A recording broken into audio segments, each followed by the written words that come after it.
वाला है। आज हम 5 चीज़ों के बारे में आपको सिंपल तरीके से बताएंगे, आपसे कभी भी नहीं भूलेगा। यह है रसायन विज्ञान यानी केमिस्ट्री के कक्षा 11वीं एमपी बोर्ड, एनसीईआरटी और सीबीएसई में दिए हुए टॉपिक हैं। यूनिट नंबर 2 के अंतर्गत आते हैं।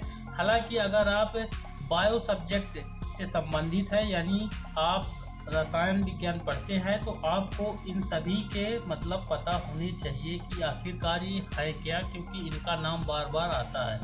तो केमिस्ट्री में कभी हिंदी और कभी अंग्रेजी में नाम आता है, घूम फिर के वही बात आ जाती है कि हमको समझ में नहीं आता है। तो इस वीडियो को देखने के बाद आपके स्पष्ट रूप से समझ में आ जाएगा। सबसे पहले मैंने यहाँ पर लिख के रखा हुआ है कोश किसको बोलते हैं, फिर उपकोश, फिर कक्ष, कक्षक और ऑर्बिट, ऑर्बिटल। ठीक, तो हम बात करेंगे सबसे पहले यहाँ पर कोश की कि कोश आखिरकार किसको बोलते हैं। ये कोश मैंने यहाँ पर लिख लिया है, कोश किसको बोलेंगे। ठीक, कोश आपने सुना होगा, कोश किसको बोलते हैं। तो सबसे पहले हम परिभाषा इसकी लिखेंगे, उसके बाद आपको चित्र के माध्यम से बताएंगे कि आखिरकार कोश है क्या। तो इसकी परिभाषा आपको यहाँ पर दिखा देते हैं।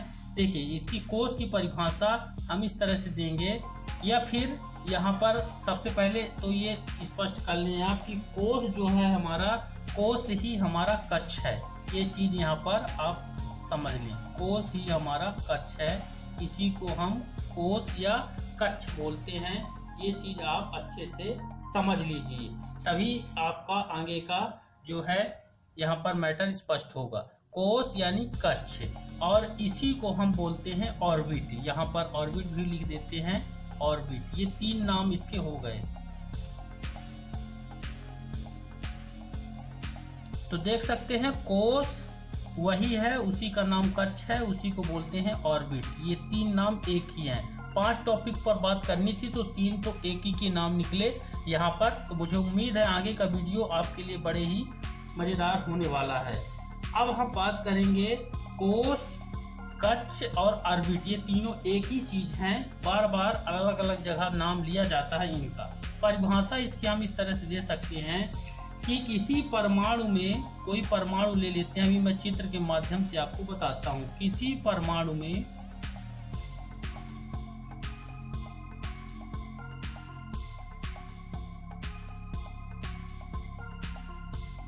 नाभिक के चारों ओर, नाभिक के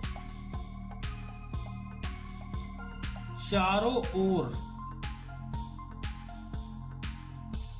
वह निश्चित, यहाँ पर ध्यान दीजिएगा, वह निश्चित वृत्ताकार पथ होना चाहिए। वृत्ताकार, वृत्ताकार यानी गोल होना चाहिए पथ, जिस पर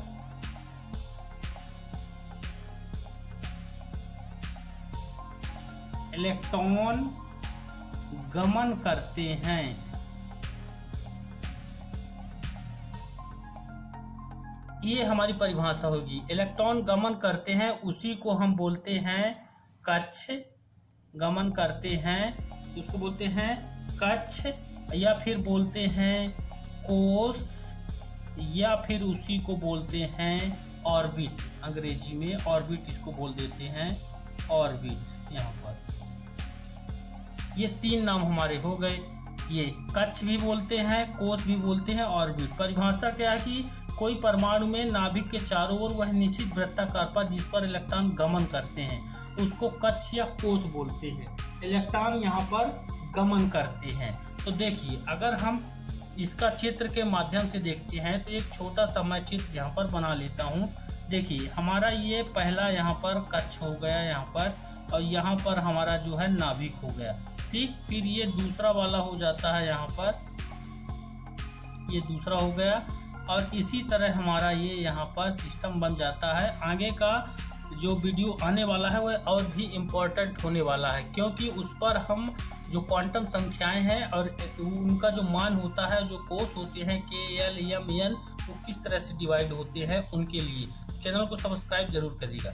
अब यहाँ पर परिभाषा की कोई परमाणु किसी परमाणु में नाभिक के चारों ओर निश्चित वृत्ताकार पथ। तो यहाँ पर देखिए हमारा नाभिक है, यानी प्रोटॉन और न्यूट्रॉन यहीं पर रहते हैं हमारे ठीक बीच वाले बिंदु पर। अब निश्चित वृत्ताकार पथ जिस पर इलेक्ट्रॉन गमन करते हैं, तो इलेक्ट्रॉन हमारे कहाँ घूमते हैं, यहाँ पर।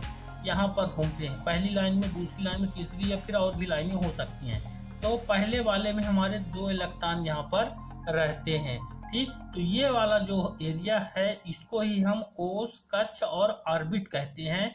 यहाँ पर ध्यान रखिएगा 3 नाम है। ठीक, पहले वाले में हमारे 2 रहते हैं, दूसरे वाले में 8 रहते हैं, फिर इसमें जो है तो यहाँ पर और ज़्यादा बढ़ते जाते हैं। वो किस तरह से बढ़ते हैं उसके लिए भी आपको हम बताएंगे अगले वीडियो पर। ठीक, तो ये हमारा क्लियर हो गया, यहाँ पर ये 3 नाम स्पष्ट हो गए।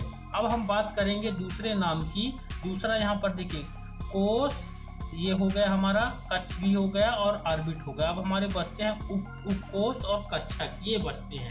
ठीक, तो इसका परिभाषा तो हम दे दिया। अब हम लेंगे उपकोष। उपकोष यहाँ पर हम हेडिंग डाल लेते हैं उपकोष के बारे में।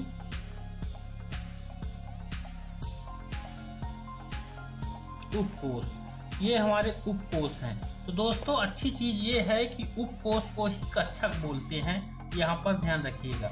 उपकोष या फिर कक्षक, यही चीज है यहाँ पर। तो 2 नाम हमारे यहाँ पर स्पष्ट हो गए। किस प्रकार से इसको इलेक्ट्रॉन भरते हैं जब, तो किस प्रकार से होता है इसको भी यहाँ पर स्पष्ट पूरा देख लीजिएगा। तो यहाँ पर देखिएगा उपकोष या कक्षक या फिर अंग्रेजी में बोलते हैं ऑर्बिटल। ये ऑर्बिटल हमने यहाँ पर पहले लिख रखा था, इसी को हम यहाँ पर बोलते हैं ऑर्बिटल यानी कक्षक। ठीक, यहाँ पर लिख देता हूँ मैं ऑर्बिटल।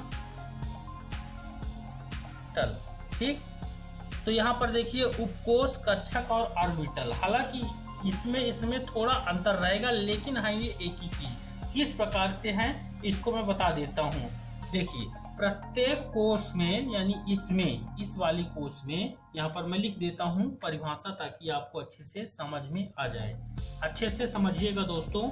देखिए यहाँ से लिखना स्टार्ट करते हैं। प्रत्येक कोष में कई उप ऊर्जा स्तर, कई उप ऊर्जा स्तर या उपकोष होते हैं, या उपकोष होते हैं यहाँ पर। ठीक, जिन्हें, अब देखिएगा कक्षक किसको बोलते हैं, जिन्हें SPDF द्वारा दर्शाया जाता है।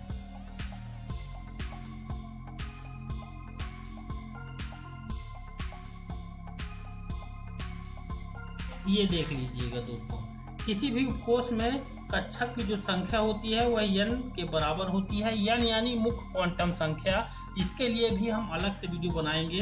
ठीक, इन्हें द्विघांसी क्वांटम संख्या द्वारा निर्धारित करते हैं और विभिन्न उपकोष में L का मान जो है तो निश्चित होता है, जिसके अनुसार जहाँ पर L, N, SPD जैसे है, S में कितना होगा L का मान होता है, इलेक्ट्रॉन कितने होते हैं S में। ठीक, ये यहाँ पर। अब हम अगर उपकोष का तो परिभाषा दे दिया हमने कि प्रत्येक कोष में कई उप ऊर्जा स्तर या उपकोष होते हैं जिन्हें हम SPD द्वारा दर्शाए जाते हैं। तो हमारे जो उपकोष ये हैं ये कक्षक कहलाते हैं। यस कक्षक, पी कक्षक, डी कक्षक, एफ कक्षक, ये हमारे कक्षक हैं। यहाँ पर इलेक्ट्रॉनों के पाए जाने की प्राथमिकता होती है, अधिकता में मिलते हैं, यानी इसको प्रायिकता बोलते हैं। ठीक, नाभिक के चारों ओर का वह क्षेत्र जहां पर इलेक्ट्रॉन के पाए जाने की अधिकता हो। नाभिक ये हो गया, इसके चारों ओर यानी यहाँ का जो क्षेत्र होता है, यहाँ का ठीक, यहाँ का जो क्षेत्र होता है उसको हम कक्षक बोलते हैं, उपकोष बोलते हैं या ऑर्बिटल बोलते हैं। नाभिक के चारों ओर का वह क्षेत्र जहाँ पर इलेक्ट्रॉन के पाए जाने की प्रायिकता अधिक होती है उसको हम कक्षक बोलते हैं। ठीक, तो ये चीज आप समझ गए। अब यहाँ पर SPDF इसका कैसे उपयोग करते हैं तो इसको भी आपको यहाँ पर थोड़ा सा बताएंगे। देखिए, फिर उसके लिए विस्तृत वीडियो बताएंगे। तो यहाँ पर देखिए, जैसे हम यहाँ पर कार्बन ले लेते हैं, कार्बन का जो परमाणु नंबर होता है वह होता है 6। तो इसका जब हम इलेक्ट्रॉनिक विन्यास करेंगे, इलेक्ट्रॉनिक विन्यास यानी देखिए S वाले में 2 इलेक्ट्रॉन रहते हैं। ठीक, ये S वाले में 2 रहते हैं और 1s और 2s हो गया, इसमें पावर 2 रहेंगे। इसमें यस कहीं भी रहे पर उसमें अधिकतम 2 ही रहेंगे।